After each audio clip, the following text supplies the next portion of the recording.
ભાવનગરની અંદર ડિસ્ટ્રિક્ટ બેંકમાં તેની ભરતી પ્રક્રિયા ચાલી રહી છે, જેમાં વિદ્યાર્થી નેતા યુવરાજસિંહ જાડેજા દ્વારા કેટલાક આક્ષેપો કરવામાં આવ્યા છે અને ભરતી પ્રક્રિયામાં કૌભાંડ આચરાયું હોવાનો તેમનો આક્ષેપ છે. વિવિધ આધાર પુરાવાઓ સાથે યુવરાજસિંહ જાડેજા દ્વારા પ્રેસ કોન્ફરન્સ કરવામાં આવી હતી, જેનો અંશ પ્રસારિત છે. આક્ષેપો કેટલા સાચા છે કે કેટલા ખોટા છે અને તેના ઉપર કઈ રીતની કાર્યવાહી થાય છે તે આવનારો સમય જણાવશે.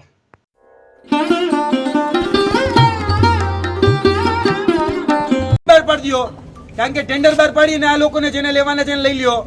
આ રીતે ભાગ બટાઈ કરીને જો નોકરી આપવી હોય એના કરતા તો ટેન્ડર કરી અને નોકરી લેશો તો સહકારી ક્ષેત્ર સદ્ધર થશે. એટલે સહકારી ક્ષેત્રને જો સદ્ધર બનાવવું હોય તો ભાગ બટાઈમાં આમાં જે હિસ્સો મળે છે એ ખરેખર અનઓફિશિયલ છે.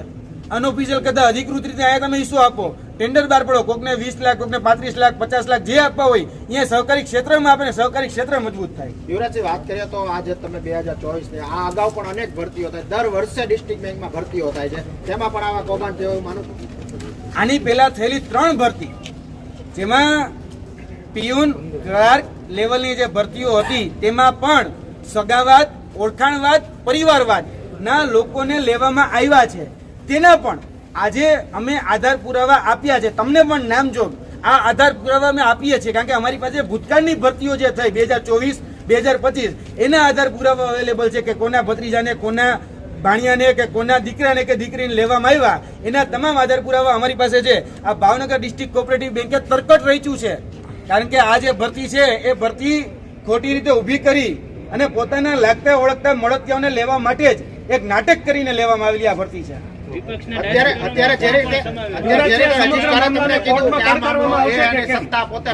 પોતાની સત્તા છે તો આ અંગે આગળમાં કઈ નહીં થાય તો શું કરશું? આગળમાં નહીં થાય તો અહીંયા બહાર જિલ્લા પંચાયતની બહાર જ અમે આ બધાના બેનરમાં નામ લગાડીને ભલે અમારે પેઇડ કરવું પડે પણ અહીંયા બધાના નામ અને ફોટા સહિત અમે આ બધી બાબત મૂકશું. સમગ્ર મામલાને કોર્ટમાં પડકારવામાં આવશે કે કેમ? ચોક્કસપણે આ તમામ બાબતોમાં જો ડિસ્ટ્રિક્ટ રજિસ્ટ્રાર કે સ્ટેટ રજિસ્ટ્રાર અમને સંતોષકારક જવાબ નહીં આપે તો આગળના દિવસમાં ગુજરાત હાઈકોર્ટમાં તમામ આધાર પુરાવા સાથે CDR, DVR થી લઈ A to Z વસ્તુ, ખોટા જે ડાયરેક્ટરના દીકરા દીકરી નામ જોગ બધી જ વસ્તુ અમે આને કોર્ટમાં લઈને જશું. અને અત્યારે ડિસ્ટ્રિક્ટ રજિસ્ટ્રાર એવું કહેતા હતા અમને કે ભાઈ અમારી પાસે તો સત્તા છે અને આ તો ઓટોનોમસ બોડી છે, આવું કહેતા તમને. તો ભાઈ કહેવા માંગીએ છીએ ભાઈ તમારી પાસે સત્તા છે ને, પણ સત્તા પોતાના સગાવાલાને કે ડાયરેક્ટરના દીકરા દીકરીને લેવા માટે નથી. એ સત્તા છે કે તમે પાકસાપ અને ઈમાનદારીથી ક્રિસ્ટલ ક્લિયર ભરતી કરો, એના માટેની સત્તા છે. જે લોકો ખરેખર મહેનતથી સહકારી ક્ષેત્રમાં આવે છે, લેવા આવવા માંગે છે, એની તમે ભરતી કરો. તમારા ડાયરેક્ટરના ભાણિયાને કે ભત્રીજાને લેવા માટે ભરતી નથી. એટલે જે નીતિ નિયમોના જે બણગા ફૂંકવામાં આવે છે તો આ રહી ભરતી.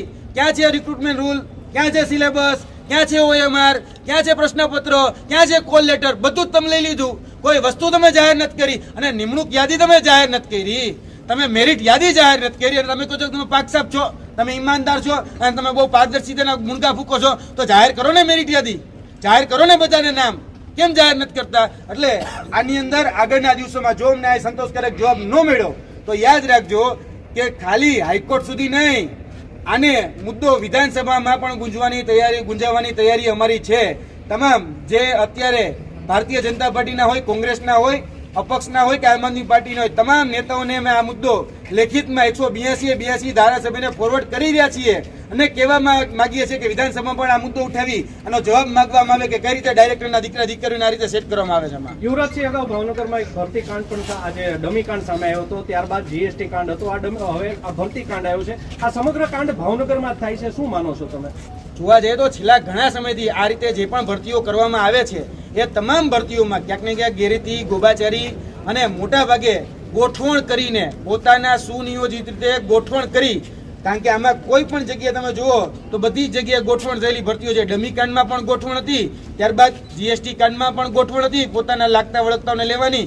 તેની સાથે સાથે ભરતી પ્રક્રિયાઓ જે થઈ રહી છે એની સાથે સાથે ખાલી આવું નહીં કે ભાવનગર ડિસ્ટ્રિક્ટ કોઓપરેટિવ બેંક, બીજી જે અન્ય જે સહકારી ક્ષેત્ર ભાવનગરમાં આવેલા છે, ભાવનગરના સહકારી ક્ષેત્ર અન્ય જે છે એની અંદર પણ ગોઠવણ, એની અંદર પણ સગાવાદ, એની અંદર પણ પોતાના પરિવારના લોકોને, પોતાના સમાજના લોકોને જ પ્રાથમિકતા આવી આપી અને 90% ભરતી આ રીતે કરવામાં આવી છે તેના પણ આધાર પુરાવા અમારી પાસે છે. આવનાર દિવસોની અંદર એ પણ ઉજાગર કરવામાં આવશે.